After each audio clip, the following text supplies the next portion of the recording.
Yesterday I drove through South Tel Aviv. The streets are again bustling, people shopping at the small market stalls. No one is avoiding the sidewalk, and yet the shutters are still gloomily down on the block where the suicide bomber struck just a week ago. The young suicide bomber sent by the radical Palestinian group Islamic Jihad. He struck at a falafel sandwich stand, killing 9 and wounding scores. In absolute moral terms, every death in a conflict situation is equivalent to another. But it's the way of the world, and not a wholly immoral way, that some incidents, some deaths, have more political significance than others. The downtown Tel Aviv attack is one of those seminal moments in the Palestinian-Israeli conflict. Seminal because instead of what to do with Hamas, the question on the international agenda now is, what will Hamas do? Instead of searching for the best way to handle the Hamas government, the focus is on a Hamas policy which defiantly endorses terror attacks. Let me quote from an impressive article in the Tel Aviv Daily Haaretz. It reads, "There are no words adequate to condemn the despicable attack in Tel Aviv. Not only because it is contrary to the interests of the Palestinian people, and not only because it serves the interests of the many warmongers in our region, but because of the philosophy that lies behind it, a philosophy of death, a racist philosophy, a philosophy of war criminals, of self-destruction, a philosophy that is destroying the Palestinian people." The writer is Galilee Arab Nazir Majali, correspondent of a number of Arabic language papers around the world. In the wake of the suicide bombing, there was another stinging rebuke, this one delivered by Palestinian Authority President Mahmoud Abbas. He labeled the attack an operation that does not go in line with the Palestinian national consensus nor the interests of the Palestinian people.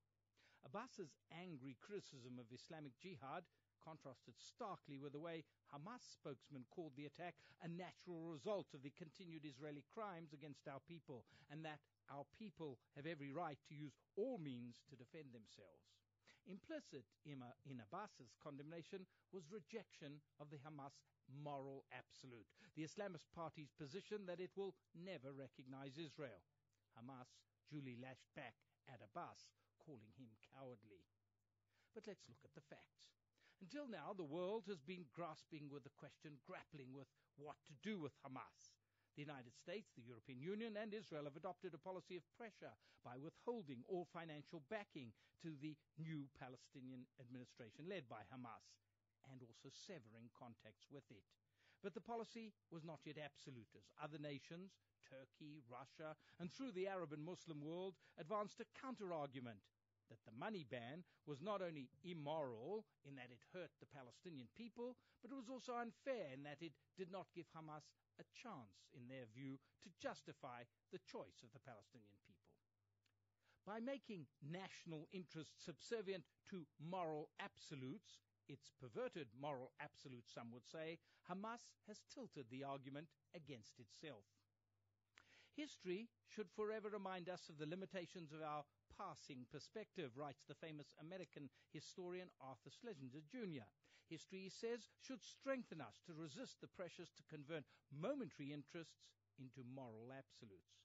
Schlesinger was referring to America's wars in Vietnam and now in Iraq, but what he has had to say has relevance to another nation in deciding about its national interests, the Palestinians.